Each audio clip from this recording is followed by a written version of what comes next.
চলতি বছরের শুরু থেকে লাফিয়ে লাফিয়ে বেড়ে বিশ্ববাজারে স্বর্ণের দামে রেকর্ড হয়। প্রতি আউন্স স্বর্ণের দাম প্রায় $2,800 পৌঁছায়। তবে এখন প্রতি সপ্তাহে কমছে মূল্যবান ধাতুটির দাম।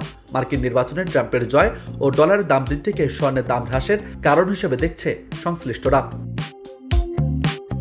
স্বর্ণের আন্তর্জাতিক বাজার পর্যবেক্ষণকারী সংস্থাগুলোর বরাত দিয়ে রয়টার্স জানিয়েছে, মার্কিন ডলারের মূল্য বৃদ্ধি পাওয়ার প্রভাব পড়েছে স্বর্ণের বাজারে, ফলে ধাতুটির দাম কমেছে।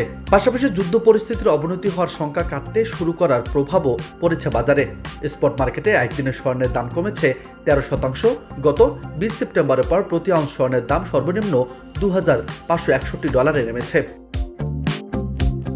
মার্কিন বাজার পর্যবেক্ষণ সংস্থা কেসিএম ট্রেডের শীর্ষ বাজার বিশ্লেষক টিম ওয়াটারার বলেছেন, যুক্তরাষ্ট্রের নির্বাচনে ট্রাম্পের জয় ডলারের জন্য আশীর্বাদ বয়ে এনেছে।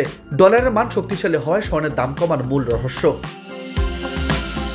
চলতি বছরের শুরুর দিকে ভূ রাজনৈতিক উত্তেজনা, বিশ্বযুদ্ধের শঙ্কা, গুজবে ফেডারেল রিজার্ভের সুদহারের প্রভাবে বিশ্ববাজারে স্বর্ণের প্রতি বিনিয়োগ বেড়ে গিয়েছিল।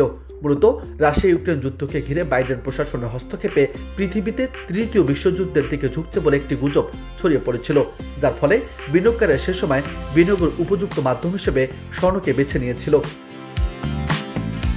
এদিকে বাংলাদেশ জুয়েলার্স অ্যাসোসিয়েশন গত 14 দিনে দেশের বাজারে 5 বার স্বর্ণের দাম সমন্বয় করেছে। এর মধ্যে 4 বারই স্বর্ণের দাম কমিয়েছে সংগঠনটি। টানা 4 দফায় ভরিতে মোট দাম কমানো হয়েছে 9,017 টাকা। সবশেষ বৃহস্পতিবার স্বর্ণের দাম কমিয়েছে বাজুস।